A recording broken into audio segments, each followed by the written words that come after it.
Hello Mahadev, Jai Bhavani, Jai Hind, Namaskar. Welcome back to another episode of Industry Talks with BC Anant. Today we have a very special episode and someone very special with us. He is going to join us right at the moment. And the topic for the day on Industry Talks is very precious as we are talking on the modern day history, the flaws, the modern day politics also.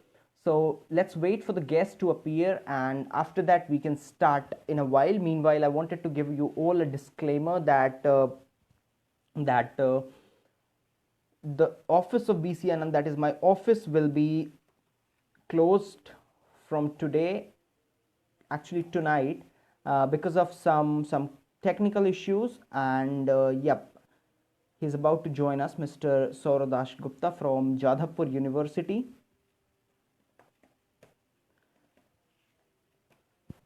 My office will be closed for almost a month, but we will be reopening. My office will be reopened after almost a month.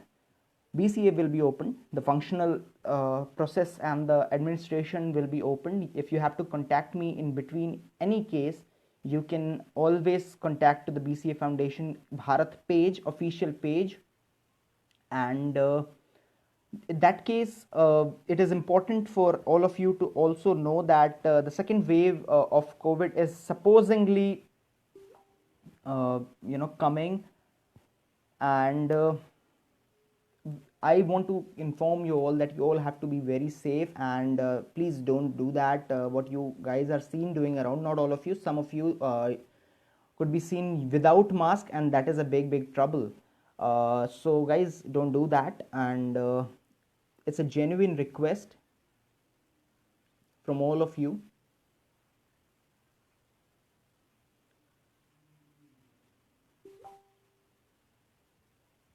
Yes, a lot of you responding, right? Our guests will be joining us in a while.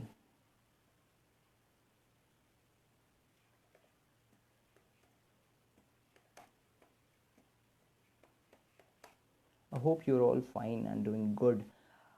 Well, on your demand, we have brought another episode of politics now and modern day history, because आप लोगों ने कहा कि भाई आप लोग तो industry talks पर पॉलिटिक्स लाते ही नहीं हो, तो पिछले हफ्ते हम आपके लिए लेकर आए बहुत प्यारा सा episode on Bihar elections, the predictions on Bihar elections, the ground reality of Bihar elections. And now we have brought for you this modern day politics ka scenario. So I hope you're all liking it, and the guest will be joining us in a while. Uh, we have a very wonderful human with us. He'll be joining us soon. Wait for a while and give us a beautiful minute, because you've already given us a lot of time. And why I'm looking over here is because I have my server over here, and I just need to connect to the guest as soon as possible, because you all are here and you all have always given me love and made me a small little human being, a common man. You have given me a lot of love, so thank you for the great love. But आज हम बात करने वाले हैं modern day history पर. और modern day जो है हिस्ट्री, उसको बहुत एग्जैजरेट करने की ज़रूरत है, ताकि हम ये समझ पाएँ कि किस तरह से जो है मॉडर्न डे में जो हिस्ट्री आजकल प्रॉब्लमेटिक हो गई है थोड़ी सी. And there is very special joining us right away, mister Saurav Das Gupta. We are getting connected to him, and he's a superstar from Jadhavpur University, a brilliant writer and researcher. And here he joins. Saurav, welcome to the show. Namaskar, sir. Namaskar, I'm very namaskar. delighted for having this opportunity with you, and I hope that I'll be able to fulfill all the expectations that you have of me. True. Though it You is are going to, extremely and that much. is why you are here with us. Thank you, In case you can use an earphone.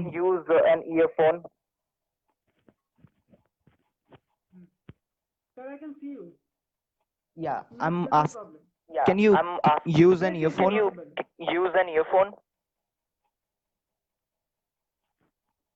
No, sir, there's no problem here. No, there's an issue of echo from our end. That is why I'm asking you to use earphones. Yeah, All right, I'm bringing my ear. sure, sure. So audience, आज हमारे साथ जो मौजूद हैं वो हैं mister Sourav Dasgupta from Jadavpur university and he is a brilliant researcher. जब इनकी सीवी मुझे रिसीव हुई तो इनकी सीवी 8 पेजेस की थी and it had more than 100 publications globally.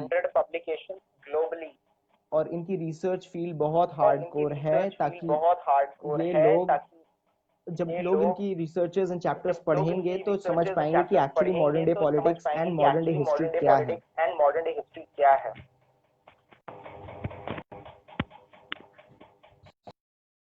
To the show, I'm glad you are here.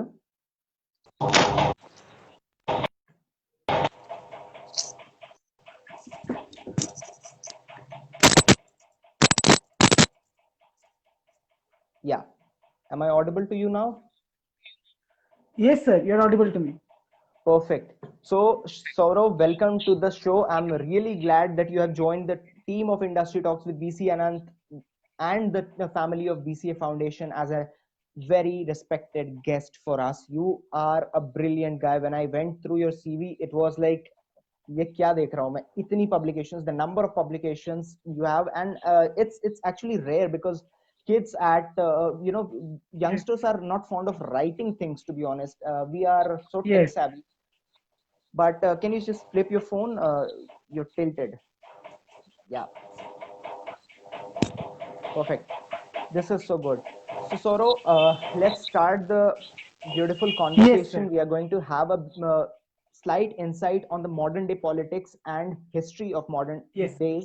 And I have a few questions for you already prepared because we go in to indulge research. We indulge our team into research for from the audience what they want to learn, and that is why we have a few Yes, couple of sir.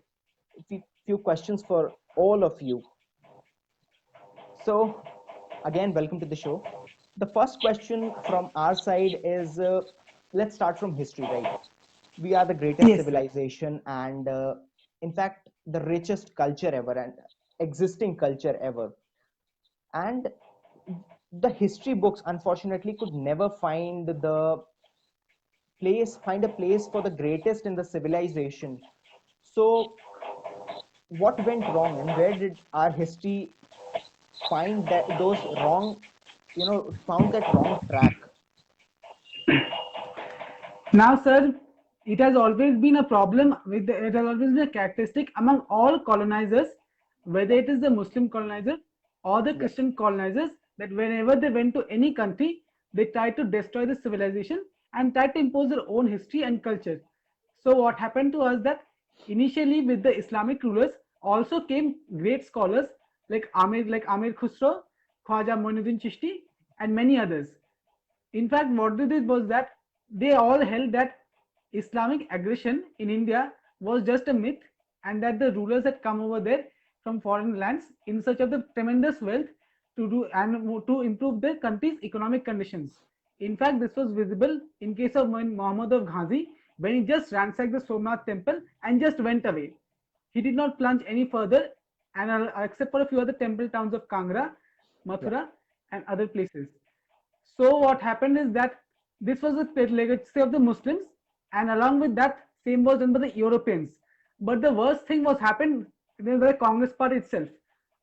Following the Khilafat movement, there were a huge number of riots, but after 1931 Kanpur riots, the Congress felt that while the young children would be studying history in post-independence India, their minds should not be filled with thoughts of Hindu-Muslim conflict, but Hindu-Muslim unity. The intention was, in fact, actually noble. So the idea was given to Dr. Habib of Aligarh Muslim University, who wrote books on the Hindu-Muslim unity, so-called Hindu-Muslim unity. He also had a problem that he could never reconcile the progressive face of people like Muhammad Ali Jinnah with that of barbarians like Muhammad Ghori. However, a lot of effort were given even after independence in that effort. Now, whenever some historians like R.C. Majumdar, after independence, there was a committee to write books on Indian history and the more ancient history, medieval Indian history, and modern Indian history. So R.C. Majumdar already did a wonderful book on that even before independence. He revised it and placed it before Pandit Nehru and Maulana Azad that he wanted the book to be the model textbooks for all the history books that will be written for the school and the university students. However, because of some disagreements with Pandit Nehru as well as Maulana Azad, that book project had to be shelved. Okay. Now, in his place came people like Kosambi and others, and their students like Bipan Chandra, Romila Thapar, A.L. Bashan, others. In Yeah. 1970s, the book by Dr. Jadunath Sharkar, all history books, they were just removed from the syllabus abruptly. What a tactic that was followed by the Marxist historians. It was this, that anyone who wanted to talk about ancient Indian history or point out at Islamist aggression or Christian aggression, especially in the south, is that they were called Hindu revivalists, they were called regressive people. They were say that they were promoting the then very popular in Bharatiya Janasangh, they were promoting the Sangh Parivar. And so these books were gradually ousted from the syllabus. And in 1969, when Indira Gandhi government was just dependent on the survival of the communists, in turn the communists demanded big post universities like JNU and Delhi University. And by that time, most right-wing intellectuals like Dr. Subramanian Swamy, Dr. Jagadish Bhagwati, all of them were removed. And so Yeah. it was the historians of JNU and Delhi University who wrote history. The problem with right-wing historians is that even today, whenever someone says calls out books of modern Indian history, medieval Indian history, or ancient Indian history, also the first book of modern Indian history, makes ancient Indian history that is prescribed for our students for university as well competitive exams is that books by Romila Thapar and books by R.S. Sharma. Although Dr. Meenakshi Jain had also written a wonderful book on ancient and medieval history of India, and Yeah. the Atal Bihari Vajpayee government has also placed it in syllabus. The problem is when there was a huge controversy related to the saffronization of education and NCERT textbook mainly were removed. So it's very unfortunate that what the government has also decided to stick with the leftist versions because the right-wing historians are not being very active in writing history books. Even if you look at the post-independence Indian histories, all of those books are still prescribed because they are by the syllabus. We can write any number of books Very like true. Awakening Bharat Mata or other books, but we have to base on the syllabus. We have to base on competitive exam syllabus, university syllabus, because unless they are based on the syllabus, they will never be prescribed. While we have got now ancient and medieval book by Meenakshi Jain, we need books on more a second part of medieval Indian history. That we need. We need one book on modern Indian history and one book of postmodern, post-independence Indian history. Because once these three books are written by right-wing historians, we hope that a better perspective will be added and the remaining vacuum literature will be increased, reduced, and we'll be getting the book in the syllabus. Yeah, one thing, as you said about all these things, a few point I wanted to add a few pointers. Like first thing you talked about Yes. the historians like Ramila Thapar and I don't know they are really historians or what R.S. they're. Sharma. Yeah, and a lot more. I don't want to get into the names. Yes. I'll be mentioning a Yeah. few in my upcoming book also, but let's not get into that. One thing that was clear was to show that the terrorists are the ones who wear saffron, and Yes. we have always been someone who are willing to go and ask people in spite we used to give everything to the world. And the third Yes. thing Yes. that was a major flaw and is still a flaw that these historians did not consider history as history but they converted it as mythology, right?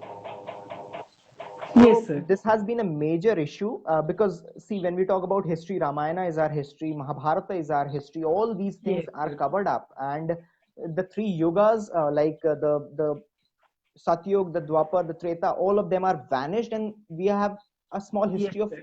less than 5,000 years. I will say this. Well, we Yes. had a beautiful answer from you. Now, adding on to this, I just wanted to move to this question that since 2014, the paradigm of Indian and the world politics has changed by the inculcation of, the majority in the governance of this country, Yes, sir. especially. So, do you feel that the history is reviving and the Vishwa Guru is reviving, rejuvenating to the whole world? Sir, if we examine the papers, we see that in this year only, the government of India had constituted a committee to just Mhm. look into the our 5,000-year-old history, and just to try to bring about more and more formulations and research over here. Now, history Yeah. is a very dynamic subject. It is not that we will just study the same books that we have been studying for 20 years or 30 years. Because with the bringing up of new discoveries, new excavations by researchers, we necessarily must add those things in our books. But look at the problem with the Marxist historians. It is suppose if anyone wants to bring about any change in the history books, it is sacrilege. This is the same history that the British had taught us in their public schools, and after independence, when the government of India had an opportunity to write the history from an Indian perspective, they did not do so. Instead, the advice of people like D.D. Kosambi and British historians like A.L. Basham, those people's advice were considered, and any historian and any scholar who stood up and wanted to write history from an Indian basis, like people like Dr. Sitaram Goel or Dr. Ram Sarup, they were disregarded as Hindu fundamentalists.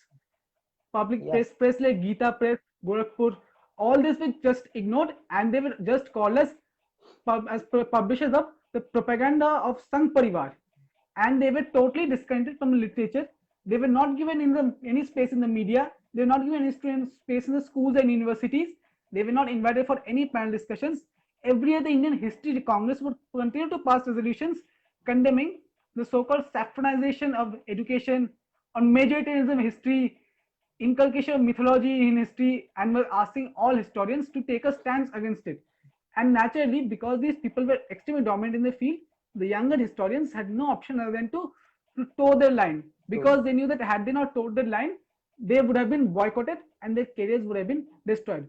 Destroyed Therefore, this has completely. been an extremely dangerous policy that has been carried on by them, and they misuse the position. They continuously blackmail the government, saying that they will withdraw support to the government if the government does not allow them to do their way. And the government was also represented that the RSS and Sangh Parivar, they have been backed by America, and while they were backed by the Soviet Union. And so they were refusing to offend the Soviet Union or China in any manner.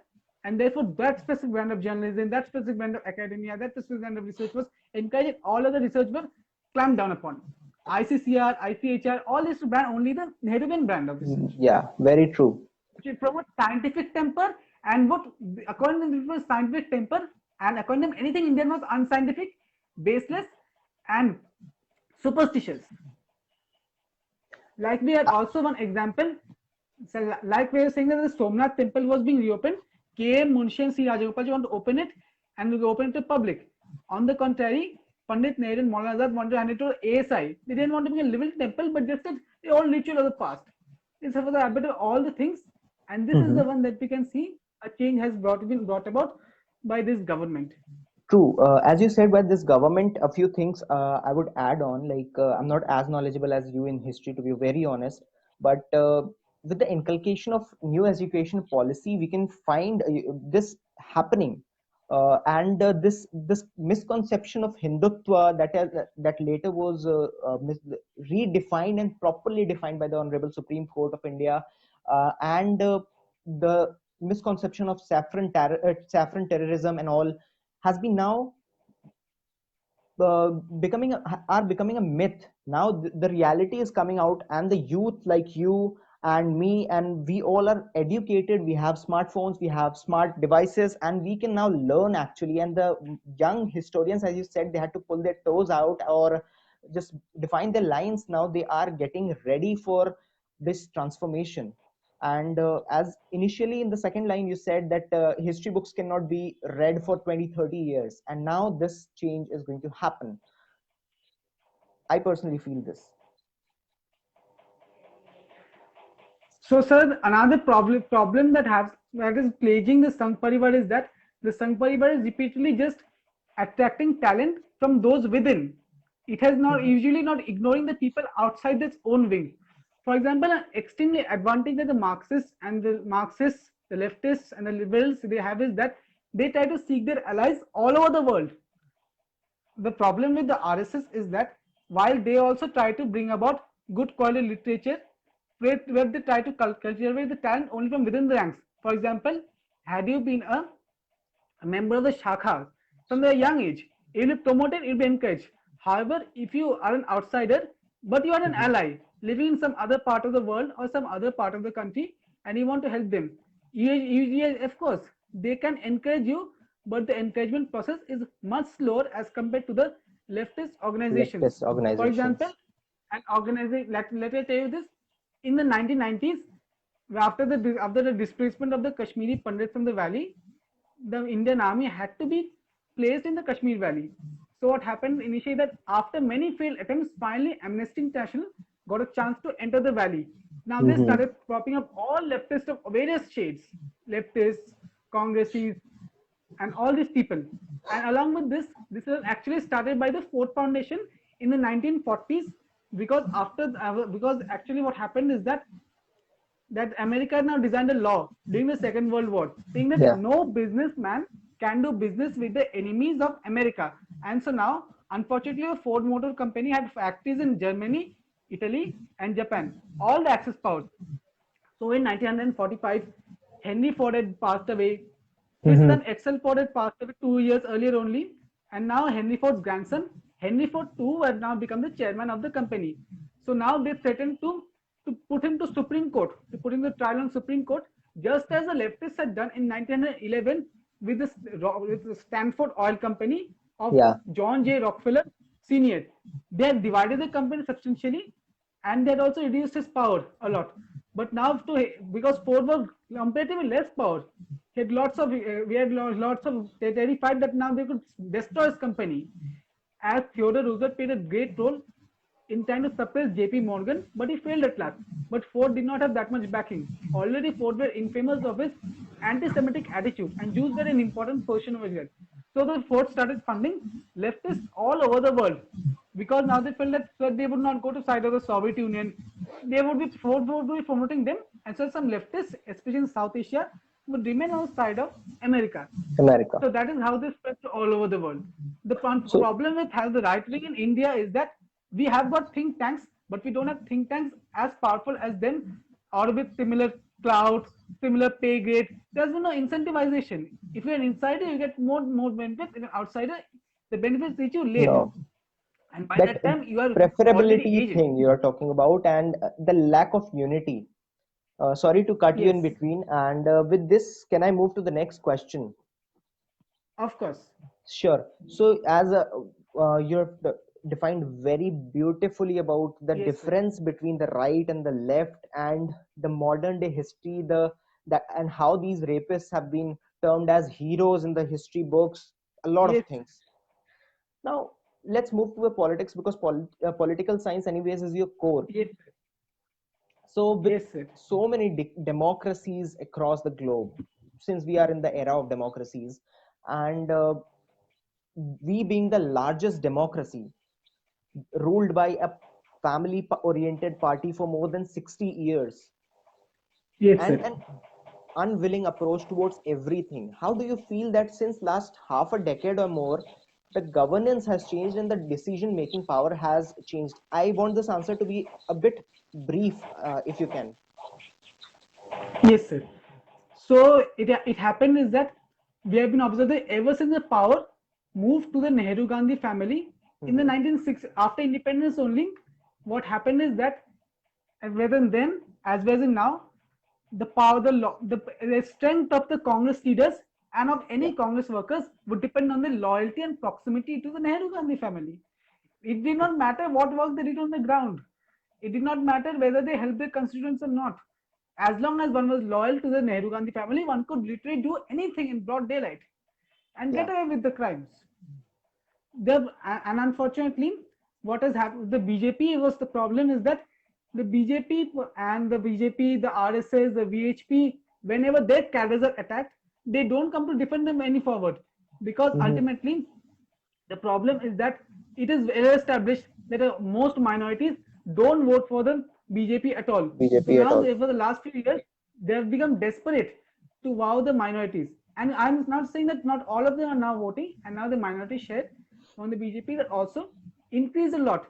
In fact, many important people like Shazia Ilmi, Syed Zafar Islam, Mukhtar Yeah. Abbas Naqvi, they've all been in very important posts over there. Similarly, Tom Wadekkan, Alphonse Kannanthanam, T.G. Mohandas, they are also being promoted very rapidly by the BJP. But here, the BJP has one advantage of the RSS workers is that before every elections and also during the normal any crisis between the in the COVID crisis or during the implementation any schemes, the RSS and the VHPs and all the workers on the ground to pass information to the people about the various government schemes. They help the government implementing the schemes where the BJP workers or the government functionaries cannot deliver the goods and services to people. The Sangh Parivar takes it Sangh upon Parivar does that themselves for them. to do those things. So the BJP has a huge advantage of manpower. BJP also has advantage of funds. The problem is BJP is really always short of intellectuals, and it has always usually because tried to be extremely psychopath. Anyone now in BJP also you've seen a very dangerous trend of anyone who's trying to be a psychopath towards the leaders. Those were being now encouraged, and now we see the BJP intellectuals like people like Dr. Subramanian Swamy, Dr. Shapan Das Gupta, Dr. Jay Panda, they're not being promoted much. They're asked to do mundane party works, and now their work has been reduced to writing articles and doing debates. On the contrary, you see how the Congress treats its intellectuals very royally. You see how people like Manish Tiwari, Dr. Shashi Tharoor, Kapil Sibal, P. Chidambaram, how royally they're treated by the Congress. They're not only asked to participate in debates, participate in meetings, write articles, but they're also asked to do ground party work. And because they're extreme, all of them are highly educated, they can spread their message to the masses, and the masses will also believe them much more. And while Yeah, there's a perception that BJP is only, so as the media calls, RSS Sanghi RSS illiterate goons, Sanghi. Congress, as Congress is always called as a party of highly educated leaders ever since 1885 till date. Congress always says that Congress is a party of educated leaders, BJP is a party of uneducated leaders. And however corruption they might commit, however they might be backward, however they may try to bring about caste fault lines, sometimes religious fault lines, they say continuously they were doing. And you see one strategy of the Congress is to divide the Hindus and to somehow unite the minorities. They'll divide the Hindus on sometimes on caste grounds, sometimes on class grounds, sometimes on language grounds, and many other grounds. BJP is a party which wants to people for people to remain united. And its Yeah, unfortunate is that today the liberals believe that the politics of division wins because now they have lost the ground, they've become extremely unprincipled, and their only aim is to gain their power in the media, in the politics sphere, in the academics, in the judiciary, in every sphere. But the left level ecosystem still remains very strong. The right wing need to create an ecosystem.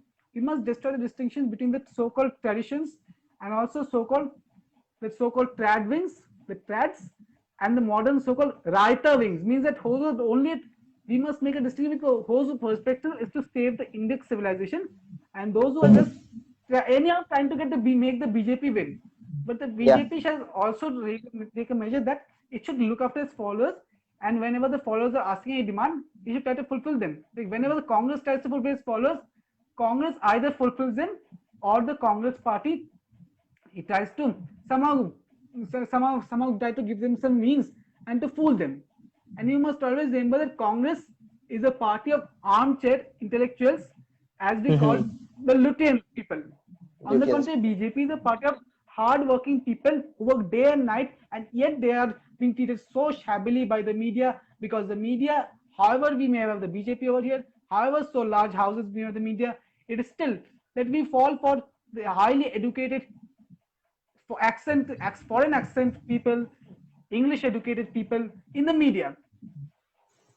And We you must see, in BJP must inculcate more educated and people who will carry the message to masses and to balance the Congress in this respect and to destroy the advantage that Congress has. It as you totally expose said, the BJP should encourage the educated people. I think they listen to you someday, before me also, prior to this interview, because now we can see that Dr. Sudhanshu Trivedi and people like him are, they are yes, trying to target the media. And recently I posted something related to from where the funding comes to these media channels, the press or the not only the press, yes, the sir. electronic media or something. And I guess that was a pretty clear video in which it was defined that from which all sources these media companies that promote the narcissist or the Marxist or the leftist or the Lutyens media, Yes, what we say, they get funded from. So yes. Saurav, as thank you for And sir, enlighten. Yeah, And so there's also one thing I've noticed something that when the central government said that I think that only 51% FDI will 42% FDI will be allowed on the domestic media. The entire leftist media was furious at it. Scores of articles were written against Yeah. the decision, and they're saying that this is unethical and anathema to Atmanirbhar Bharat itself. This defeats the purpose of Atmanirbhar Bharat because they're saying that Atmanirbhar Bharat's purpose is to build huge media companies on Indian soil. They rival their foreign counterparts. While they are defending the decision to get American, Chinese, or Korean capital. But here we must also remember that we are now that Indian investors have also become very enterprising, enthusiastic. We should try to obtain the knowledge and capital as much of Indian companies as we did in the Swadeshi movement in 1905. When so many Swadeshi companies have found banking, insurance, soap, shipbuilding. If we could do that in 1905, why can't we do it today? We can of course do it, but And today somehow we their have funding has been cut resources. off. That's why we do. Yes, if resources, if venture capital, we have so many funds, we must utilize them. And our banks also lending at the business rates are so low rates. We must utilize these advantages, and we must try to build our enterprises with Indian capital. Foreign capital will use it, but focus should also be on Indian capital. Otherwise, how will it be Atmanirbhar Bharat? And as you said about this venturing and the FDI, the definition has Yes, been pretty much clear by the government now, because when we were under lockdown, Honorable Finance Minister herself came for 4 days defining the different means and the various definitions of MSMEs, SMEs, micro enterprises, and all, yes, and various funds. So this is how it is, shifting towards, as I talked about, asked you about governance also, and you defined it in a pretty beautiful manner with this question. Now, since we are also an Atmanirbhar organization for almost yes, sir. 12 years now. I Yes, founded sir. it in 2008. I was a kid then. Yes, Uh, sir. Now, moving to the next question, sometimes I promote myself. Yes, sir. uh, when we talk about modern day politics, one man Yes, has sir. to be talked about, the writer of the Arthashastra, Sri Chanakya or Kautilya. And in the modern Yes, day sir. politics, we have one Chanakya in Bharatiya politics called Mr. Amit Shah, Honorable Minister of Home Affairs. Yes, sir. So, what are the learnings this government is following from the time of Sri Chanakya? So you see, one thing that Acharya Chanakya said, that we must inculcate discipline in our public life. So this government has always been doing. It has been extremely persistent effort to discipline the society.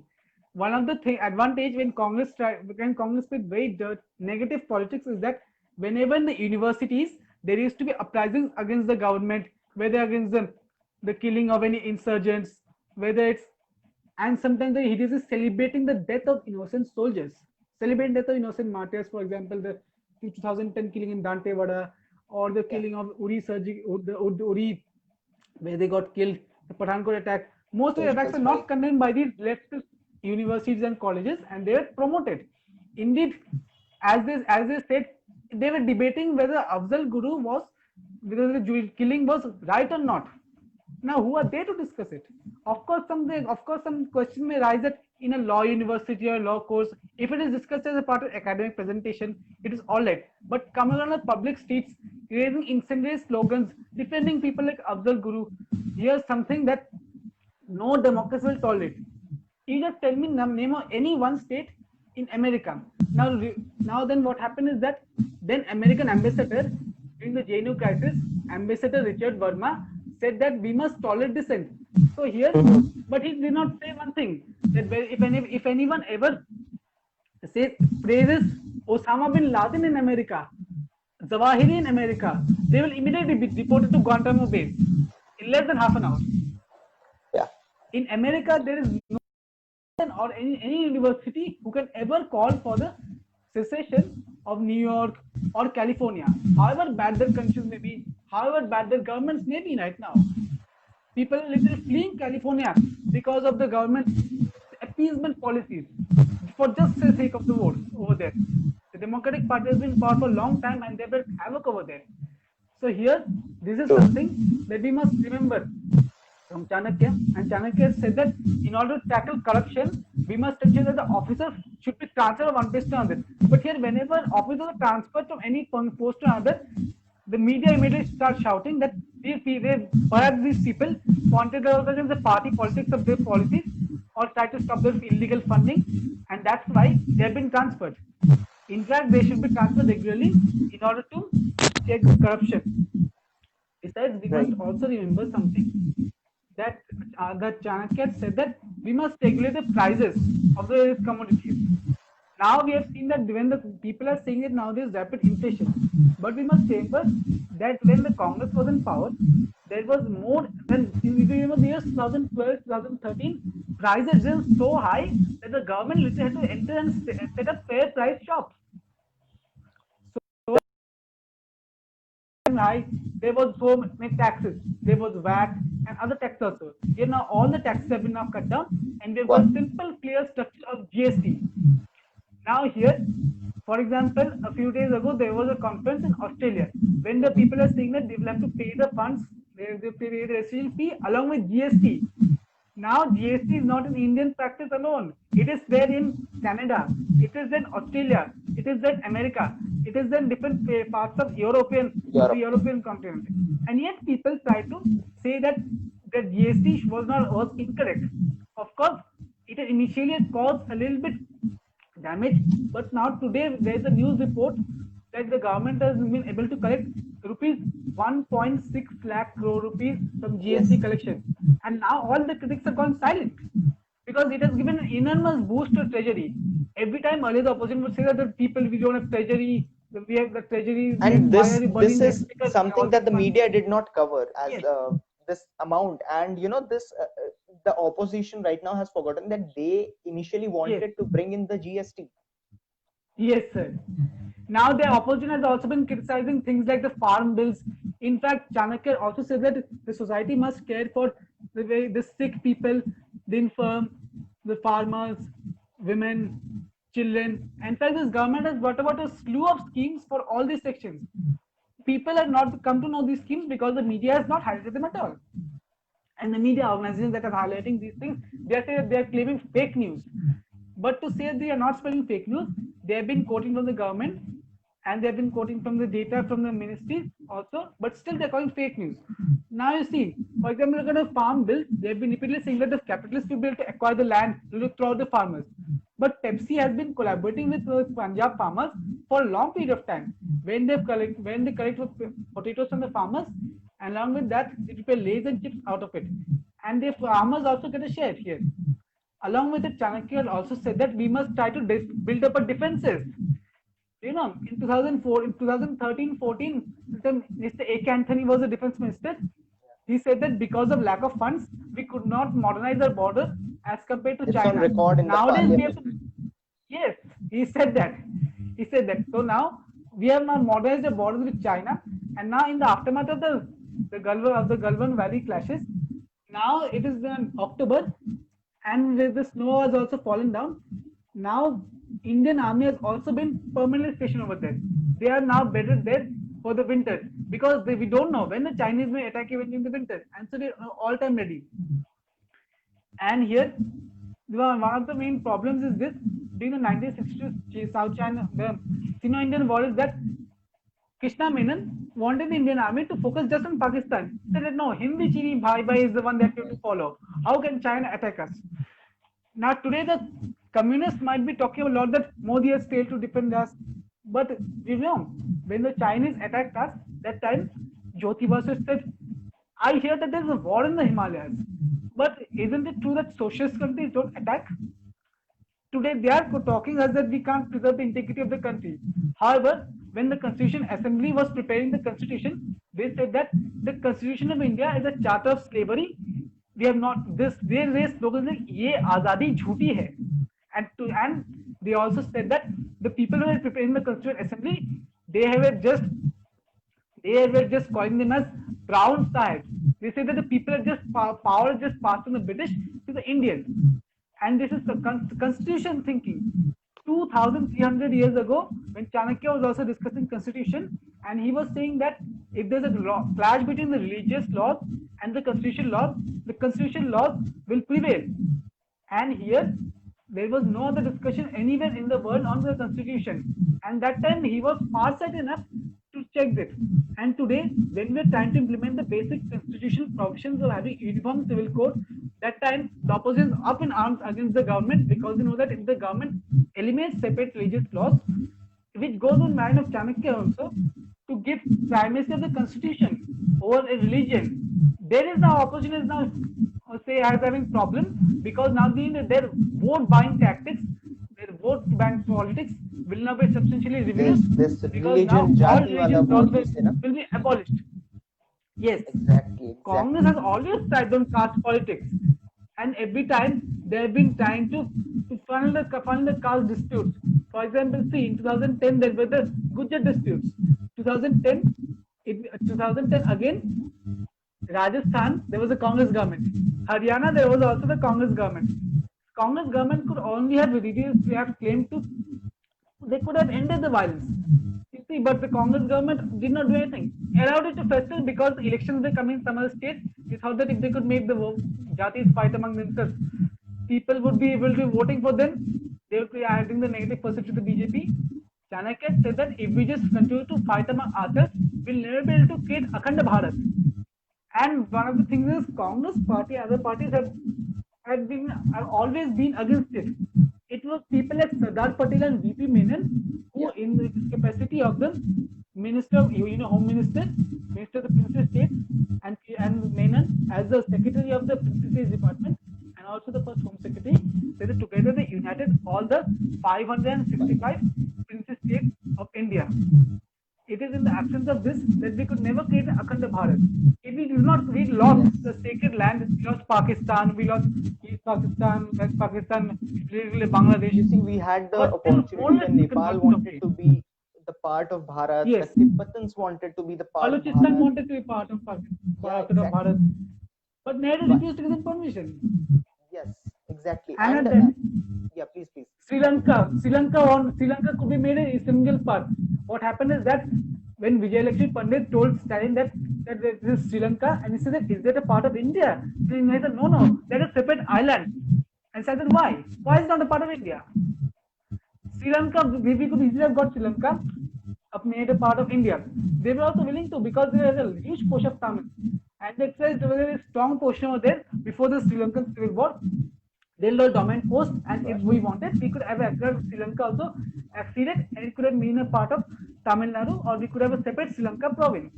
Just like we could be the Union Territory. Yes, like we have the little Lakshadweep Island, like we have the Andaman Nicobar Islands. Yes, and one more thing is that the Chanakya always felt that we must be aware of the entire world.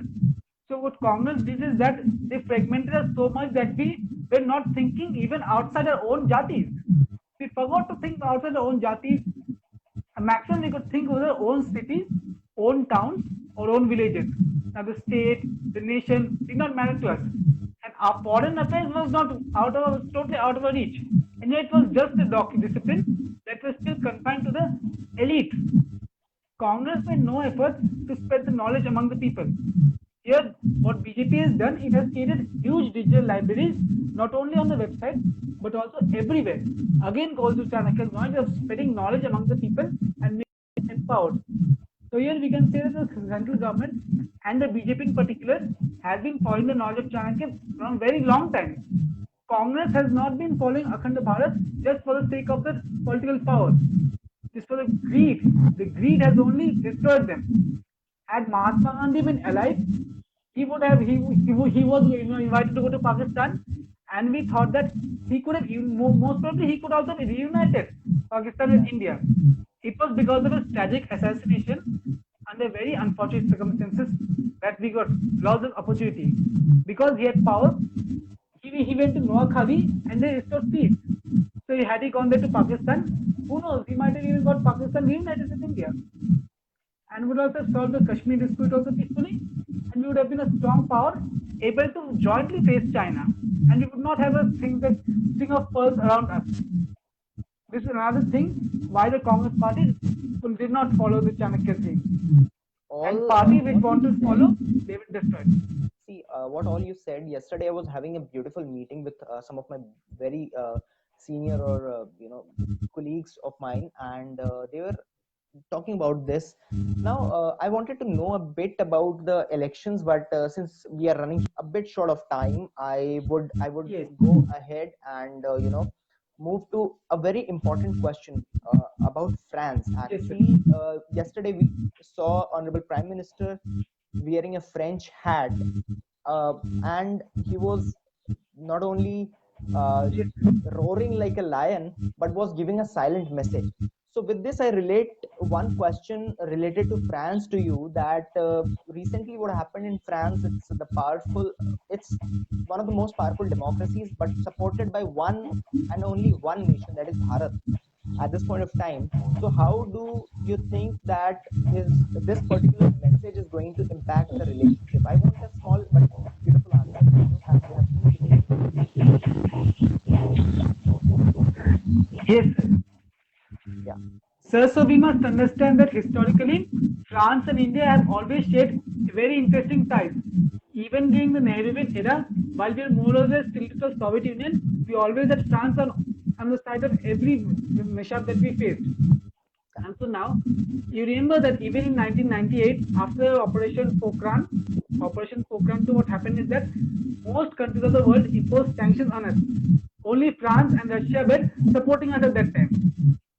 So France has always remained an everlasting friend, and after the part after the purchase of Rafale from France, many commentators said that France was becoming Russia number two for India. We have always been all weather friends. Now we must remember that any country which has been founded on the virtues of republicanism and tolerance will always invite other people to resettle over there in the hope of maintaining the tolerance of prudence and tolerance. So, as I said that in 2017, when the great European refugee crisis took place, France was one of the countries that was open arms welcomed all these refugees. However, the problem with France, unlike Germany, is that Germany always tried to integrate and assimilate these refugees with the German society by teaching them the German culture, by teaching them German language, German customs, German tradition, and he also gets them admitted in German schools. They're in the state public schools when they're charging no fees. However, what efforts is which was done in France, this was not done by government basis.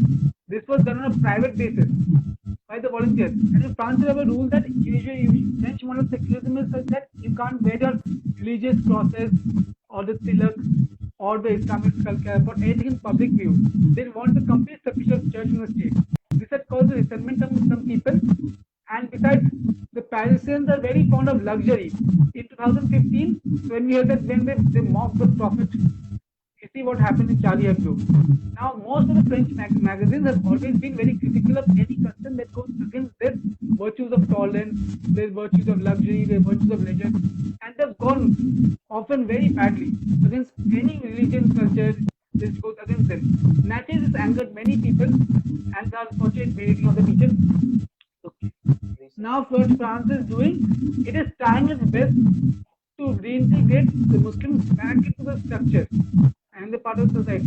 What it is doing is admirable, but we must also understand that what France can do, it can learn something from Canada and how Canada solves this problem.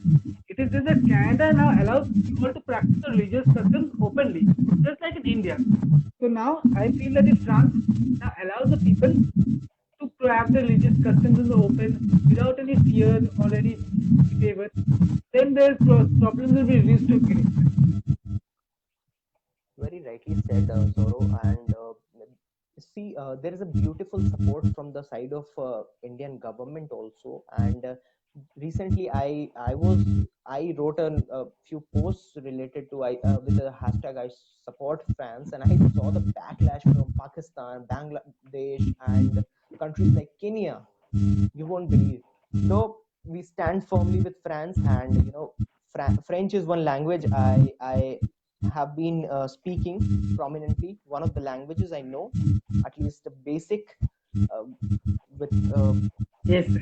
with that, I'll move to one question that again was related to the fourth or the third question about the Vishwaguru. So, do you see Vishwaguru rejuvenating, reestablishing? Now, sir, we see that ever since Narendra Modi became the Prime Minister, India has been trying desperately to lose whatever lost honor it had in the past. Now, what happened is that when the UPA too, the government continuously fell. There was lots of ministers falling apart.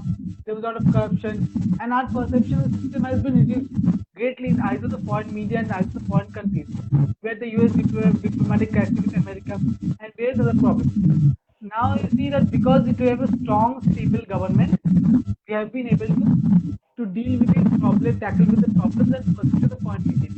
We have been trying to improve ourselves as much as possible. But a very big culprit in us not preventing this is politics and also the media.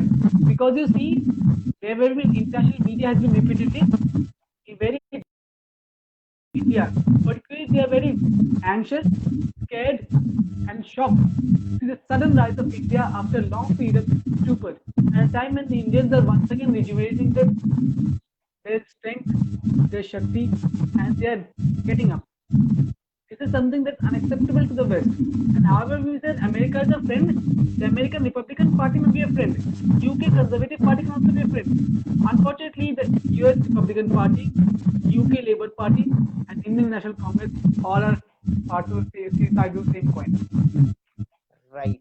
And when you said this, I remember how Al Jazeera or channels like CNBC report on India. Reuters, BBC.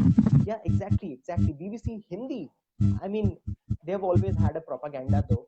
Let it be not getting into that propaganda what they cater to Yes. the audience, but these people have had always propaganda against Indians, and now we can see that concept which we get from Ramayana, Janani Janma Bhumischa Swargat Yes, sir. Veerasya. It is actually what we have started following, the unity of the country, the culture, the youth is getting united, the Hindu youth is also getting united, and collectively the Bharatiya youth is getting united. Yes, sir. And now the next question. It is a pretty crucial question as you are one of the student leaders, teachers, and I have also been a teacher for a long time. Uh, you know, and I can relate to you. One message you want to give to the youth who have been watching you, who have watched you in the session and will watch you later. So, sir, I would like the youth who have been watching me that what we must do is that we must not be swayed in by the crowd behavior. I've often seen in the universities and most of the leftist spaces that whenever there is any demonstration or protest, and sometimes students are pressured either by the seniors that come join the protest, and so the younger, and sometimes many go out of their own curiosity. So I see that while these protests may say that they are fighting for the rights of everyone, sometimes, however, if you do not belong to a particular caste or a particular color or a particular sex, they will really go against you. For example, there have been many organizations wherein I'll give a small example. This has been narrated by Ben Shapiro. Once when Ben Shapiro was at the university, what happened is that there was a protest march over there. So one day he looked down at them and he also went down to join them. So they started laughing at him, saying that, oh look, ultimately a white supremacist has come here.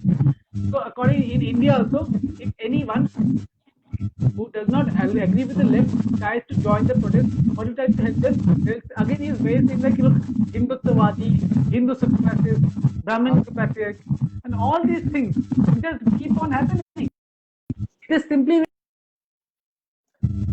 disgusting, to say the least. So I ask the youth not to follow these protests blindly. I ask you that you should study your religion, you should study your culture, and I'm not saying you that you should not stop getting knowledge. As is the Upanishads say, let noble thoughts come in from all directions. So study the best parts of the West, the best parts of the East, the best parts of Oceania, of Africa. You there with us? You there with us? Okay. And the problem with the youth is that they're not trying to study the positive elements of these cultures. In fact, what the behavior of the West is based entirely based on what they're watching, American movies, American cartoons, American shows, or their counterparts in Europe or Australia. It is something that they have followed, but what they have not forgotten is the greatness of Aristotle, is the greatness of Plato, is the ideas of Marcus Aurelius. And this is something that's totally absent in the liberals of today. There's no sense of religion, no moral principle, and this somehow their goal is same all over the world, just to deny the traditionalists their knowledge, people their knowledge, and somehow win the election at any cost. So I ask the youth not to fall for these people. Like some days ago, Congress leader made a very horrible tweet. It is said that in India, people are saying that the Hathras rape case did not happen because the victim belonged to scheduled caste. This is. So I'm really surprised at it. And they're saying that the people do not consider STs, STs, OBCs as human beings in India. This was the tweet that they said. This is just a horrible stereotyping and a further Congress propaganda before the elections that are coming. We must say that as Hinduism does not ask us to hate anyone. We respect everyone, whatever they believe, whatever their culture, whatever their practices may be. And the entire thing of Mahishashur Martyrdom Day, that was all started in JNU. The JNU student union leaders that wanted to divide the STs, STs, and BCs from Hinduism. And as it is, the continuously says try for the Dalit Muslim alliance. I asked my friends, don't fall for this alliance because this was something that initially Jinnah tried to throw at Dr. B.R. Ambedkar. But Baba Sahib Ambedkar understood how Jinnah was simply bluffing. But unfortunately, people like Jubin's model could not realize it, and then they had to face the weak music and the law minister of Pakistan had returned. My friends, please don't fall for this false propaganda. Love your nation, love your people, love this country. And as it is, we must also remember that how the religion is important of the country is declining. Again, I would like to quote Dr. B.R. Ambedkar. Dr. B.R. Ambedkar said that character is much more important than religion. It pains me to see the youth getting indifferent to religion. Religion is not opium as called by some. Whatever I have become in my life, that is because of my that is because that he said that whatever became in his life, that was because of his commitment to character building, and that he had learned from the various religious textbooks of all religions that he read. And unlike the perception that Dr. B.R. Ambedkar was anti-religion, in fact, Dr. B.R. Ambedkar had one of the largest collection of libraries, private station books in his library in India. It's a huge collection of religious books, something that's unparalleled and will not be found in the premises of most religious scholars till date. He could debate with people of all religions, and when all religions came to him to ask him to convert, he was able to rebuke them, and ultimately they moved away. True. So, if you want to follow your leaders, we must choose our leaders who are patriotic, like Dr. B.R. Ambedkar, who are knowledgeable, who are willing to sacrifice the lives of the nation, like Dr. Shyam Prasad Mukherjee, people who are willing to fight for others and to save others, they have to save themselves, and also to fight for the nation, like V.D. Savarkar, like people who invite the nation, like Sardar Patel, and people who know how technology can destroy us and fought against technology throughout their life. Like people like Dr. Mahatma Gandhi, Lal Bahadur Shastri, and also Madan Mohan Malviya. Follow these leaders. Make a friend. If you want to follow celebrities, you're making a big group of persons wrong. This is something wrong. And if you also want to follow celebrities, follow those celebrities, only those who can bring a positive change in your life. Don't follow celebrities just for the glamour and show. In fact, this is something that the underworld has been consistently employing at the people. This is because in the 1970s, the government of India refused to recognize Bollywood as an industry, and therefore underworld spent a lot of money, and therefore many of the youth took to underworld activities also by seeing the glamour of the film, and they ended their life in jail or they killed themselves. Be nationalist, be patriotic, read, study, and try to build Akhand Bharat. As you sow, so you reap, and that is what if you have to really follow the superstars, go and follow the Indian Army, the Indian Navy, the Indian Armed Forces. Yes. Follow Saurav. Why not follow you? Follow leaders like you. Well, to the end of the show, almost the end of the show, I'm getting a lot of responses. You know, I have my desktop, my system's all opened over here, and from across the channel, people who joined are responding. So one last question.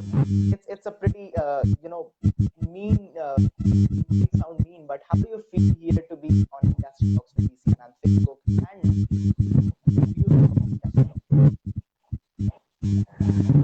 Sir, I'm very grateful for giving me the opportunity to speak on your show, and I'm also very happy that you note that among our youth, the moral degeneration that has permeated is not 100%. There are still many of us, and also like you, who have been fighting for Indic renaissance.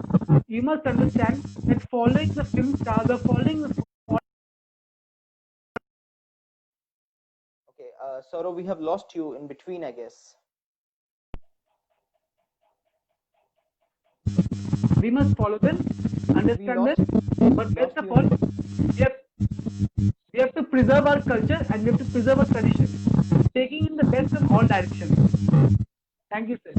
I'm really grateful, you know, that you accepted the invite for the show. It's not a very big audience or but the motive is always right, and I believe in Yes, doing sir. this instead of following the results. The result is not in my hand.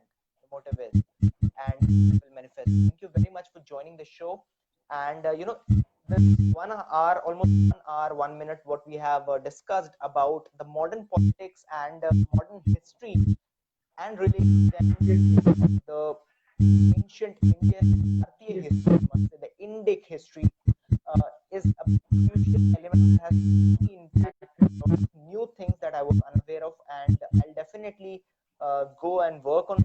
I'll be working on my book. I'll again refer to this particular video, and thank you very much again. I give you the best from the side of Adishakti Media, Shiv Shakti Productions, BCA TV, BCA Foundation, and my family who are supporting Thank you, sir. completely, and convey message to very much again. Yes, sir. Thank you, sir. Good night, sir. Right. Pranam, sir. Yeah, Jai Hind. So Pranam. that was Saurav Dasgupta with us. He joined us right from West Bengal, and you know, you were watching this live stream from the headquarters of the BCA Foundation and BCA Foundation Bharat. And thank you very, very, very much for giving the constant support. Because of you all, we have been able to bring this forum into the platform of YouTube, from the platform of YouTube to Facebook and to Instagram, and now we are planning some more new things for you all. Thank you all for joining.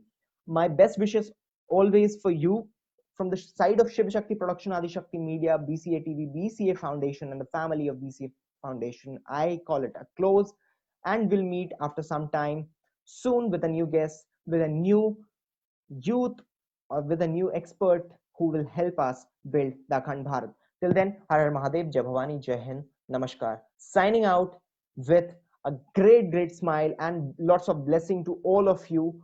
Thank you very much. Jai Hind, Jai Bharat. Thank you again, Saurav, for joining us.